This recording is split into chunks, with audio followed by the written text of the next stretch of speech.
Welcome, time travelers. SolaTales here, and tonight's adventure takes us straight into ancient Rome, where patient craftsmen blend volcanic ash and lime to create the eternal concrete that still holds their mighty structures together after 2000 years. So, dim the lights, sit back, and relax. Our story begins in the gentle hours of early morning, when the first golden threads of sunlight slip through the stone arches of a Roman concrete workshop.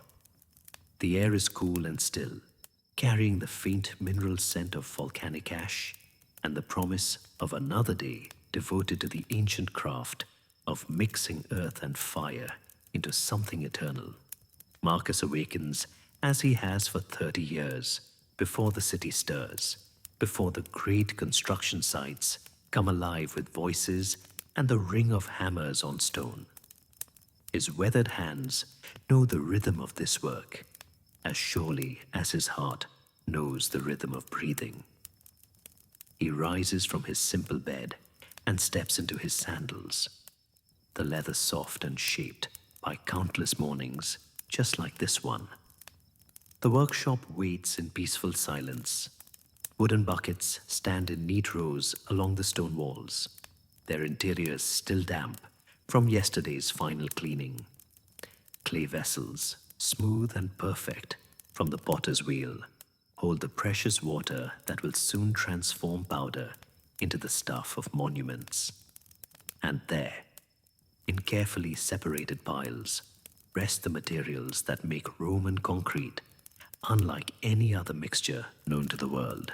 Marcus moves first to the pile of volcanic ash, the pozzolan that comes from the ancient fields near Vesuvius.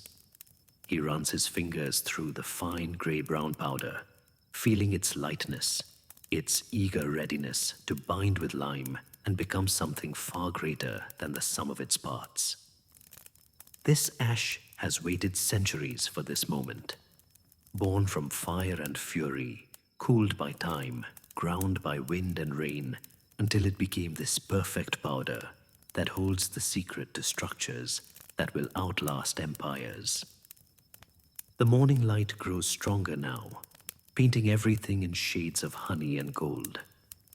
Marcus examines his limestone, quarried from the hills outside Rome, and burned in kilns until it became the quicklime that gives concrete its strength. He breathes deeply, taking in the earthy scents of his materials, each one a gift from the patient earth itself. From a wooden shelf, he takes down his measuring vessels, bronze cups worn smooth by generations of hands, their surfaces bearing the subtle patina of age and faithful use. These measures have been passed down from his master, who learned from his master before him, each craftsman adding his own understanding to the ancient knowledge while keeping the essential wisdom unchanged. Marcus begins with the volcanic ash, scooping it carefully into his largest mixing basin. The powder falls like silk, creating small clouds that dance in the morning sunbeams. Each grain carries within it the memory of volcanic fire, the very forces that shape the land around the Great Bay of Naples. He measures with the precision learned through decades of practice, knowing that the balance between ash and lime must be just so, neither too little nor too much, but perfect in the way that only comes from understanding born of time and patience. The limestone comes next, its chalky whiteness a perfect counterpoint to the gray volcanic ash. Marcus adds it slowly, watching the two powders begin their ancient courtship, the ash embracing the lime with the tenderness of old lovers who know each other's nature completely. He stirs gently with a wooden paddle, carved from olive wood and polished smooth by countless mixing sessions, feeling the resistance of the dry materials as they shift and swirl together. Water is the final partner in this age-old dance. Marcus draws it from the clay vessels where it has sat overnight, cool and pure, settling into itself with the patience that all good things require. He adds it drop by drop at first, watching as the powder begins to darken and cling together, transforming from separate grains into something unified and strong. As the morning progresses and the sun climbs higher in the Roman sky, Marcus falls into the rhythm that connects him to every concrete maker who has come before and everyone who will come after. His wooden paddle moves in long sweeping circles, folding the mixture over on itself again and again, encouraging the volcanic ash and lime to embrace each other more completely with each turn. The workshop fills with the gentle sounds of creation, the soft scraping of wood against stone, the quiet splash of water being added in careful measures, the whispered settling of the mixture as it finds its new form.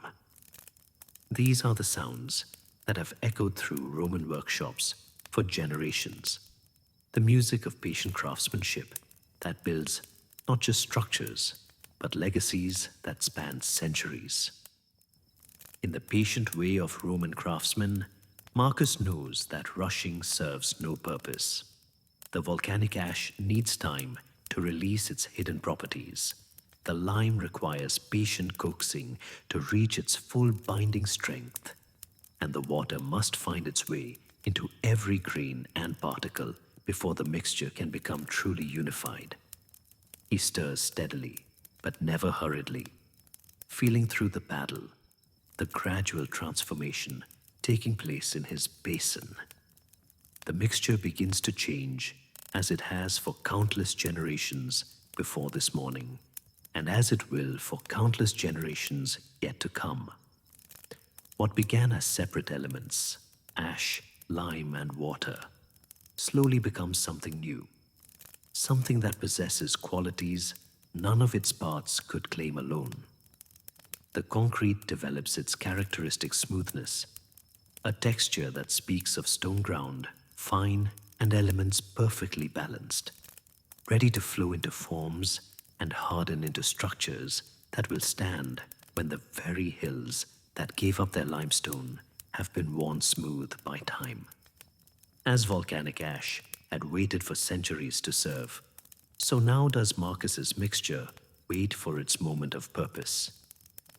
He can see in his mind's eye the forms that wait to be filled, the foundations of temples that will shelter prayers for generations, the arches of aqueducts that will carry clean water to distant cities, the walls of homes that will echo with the laughter of children not yet born. Each batch of concrete he creates becomes part of something larger, something that connects the Rome of today with the Rome of tomorrow. The sun reaches its zenith as Marcus works, warming the stone floor of the workshop and creating gentle drafts that carry the mineral scents of his materials throughout the space.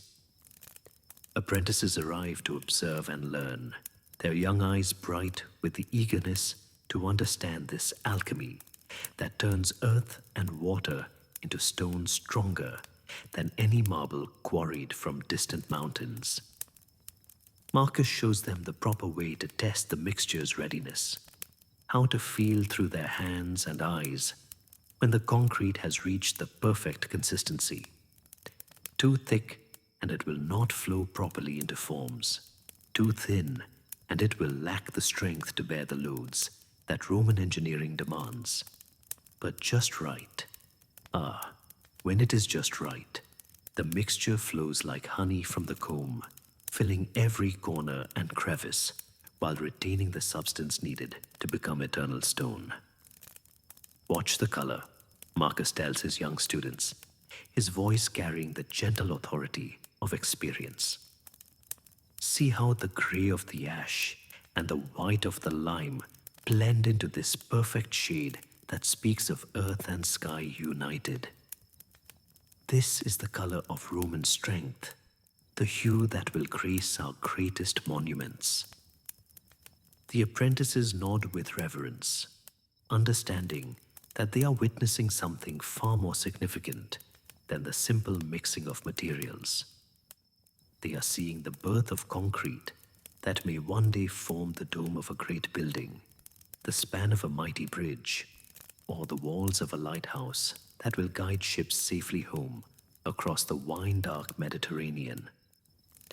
With the eternal strength of earth and fire flowing through his mixture, Marcus begins the careful process of transferring the concrete to the wooden forms that wait nearby. These forms, crafted by skilled carpenters from seasoned timber, will shape the concrete into the precise dimensions required by the architects and engineers who design Rome's great works.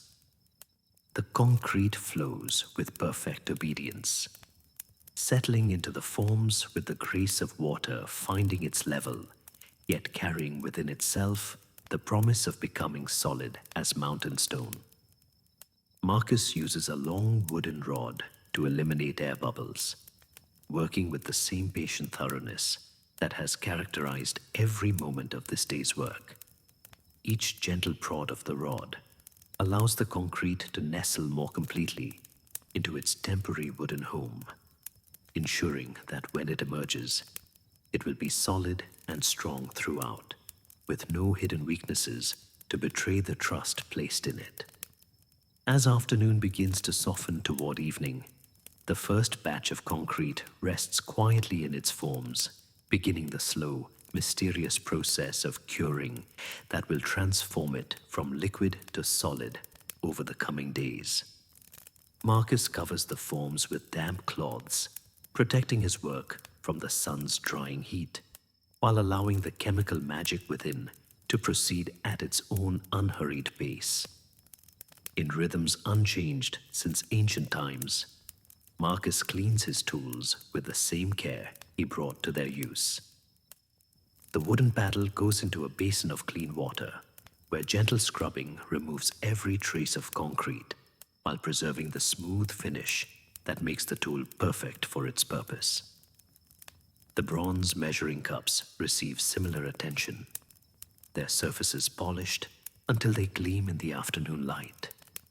The bronze buckets that held the volcanic ash and lime are washed thoroughly and set in the sun to dry, ready for tomorrow's work. Marcus runs his hands along their rims, feeling for any small chips or rough spots that might interfere with accurate measurement. These tools are extensions of his craft, as important as his knowledge and skill, and they deserve the respect that comes with essential partnership. As the day grows softer and the light begins to take on the golden quality that speaks of evening's approach, Marcus allows himself a moment to step outside the workshop and look towards the great construction sites where his concrete will soon find its purpose. In the distance, he can see the skeleton of a new aqueduct rising from the Roman countryside, its arches precisely spaced to carry water across valleys and hills with the mathematical perfection that Roman engineers have made their signature. Closer to the city, the walls of a new temple catch the afternoon light, their concrete courses visible between the marble facings that will eventually hide the utilitarian beauty of the material that gives the structure its true strength. Marcus knows that long after the marble has weathered and been replaced, his concrete will remain, holding everything together with the patient determination of volcanic ash that remembers its fiery birth. The evening air carries the sounds of Rome settling into the quieter rhythms of approaching night. The distant calls of merchants closing their shops, the gentle lowing of cattle being driven home from pasture, the voices of children playing in the streets before their mothers call them in for the evening meal. These sounds have blessed Roman evenings for generations, the comforting repetition of daily life that gives meaning to the permanent structures that Marcus and his fellow craftsmen create. With the patient wisdom of ages, Marcus understands that his work serves something larger than any single building or monument. Each batch of concrete he mixes becomes part of Rome's eternal conversation with time itself, a declaration that some things are worth building to last not just years or decades, but centuries and millennia. The volcanic ash that came from the earth's fire, the limestone that formed in ancient seas, and the water that falls from heaven as rain, all combine in his workshop to create something that will outlive not just him, but his children's children's children. As evening draws near, Marcus makes one final inspection of the day's work. The concrete rests peacefully in its forms, already beginning the transformation that will make it stronger with each passing hour. He places his weathered hand on one of the forms, feeling the slight warmth that speaks of the chemical processes occurring within. The patient miracle that turns liquid into stone without fire or force, using only time and the inherent properties of materials blessed by nature itself. The workshop grows quiet as the sun sinks lower in the western sky, painting the stone walls with shades of rose and gold. Marcus banks the small fire that has warmed water for cleaning, covering the coals carefully so they will be ready to kindle again when tomorrow brings another day of mixing and creating. The bronze tools catch the last light and seem to glow with their own inner warmth, faithful servants resting after a day of honest work. In the gentle rhythm of ancient times, Marcus performs the small rituals that mark the end of each working day. He sweeps the stone floor clean of any spilled ash or lime, returning these precious materials to their containers rather than letting them go to waste. He checks that the water vessels are full and properly covered, ensuring that tomorrow's work can begin without delay. He folds the damp cloths that protect his curing concrete, laying them carefully where the morning sun will dry them while keeping them ready for use. As twilight deepens around the workshop and the first stars begin to appear in the darkening sky above Rome, Marcus pauses to reflect on the strange alchemy that governs his craft. Somewhere in the city, concrete mixed by his grandfather's hands still holds firm in the foundations of buildings that have never known a day's weakness. Somewhere else, concrete that he mixed as a young apprentice continues its patient work, bearing loads and weathering seasons with the same quiet determination it possessed on the day it was poured.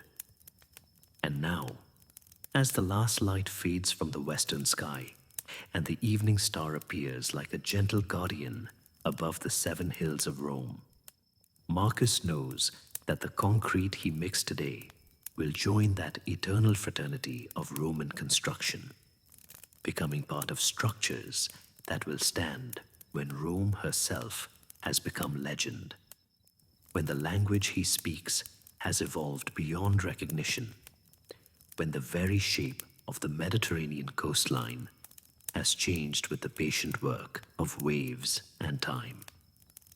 The workshop settles into complete quiet now, broken only by the gentle sounds of the city preparing for sleep, the closing of wooden shutters, the final conversations between neighbors across narrow streets, the distant sound of temple bells marking the evening hour.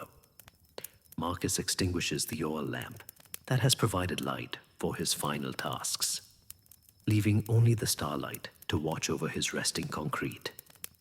In this timeless rhythm of rest and renewal, Marcus makes his way to his simple quarters, his day's work complete but never truly finished, for tomorrow will bring new materials to mix, new forms to fill, new contributions to the growing glory of Rome.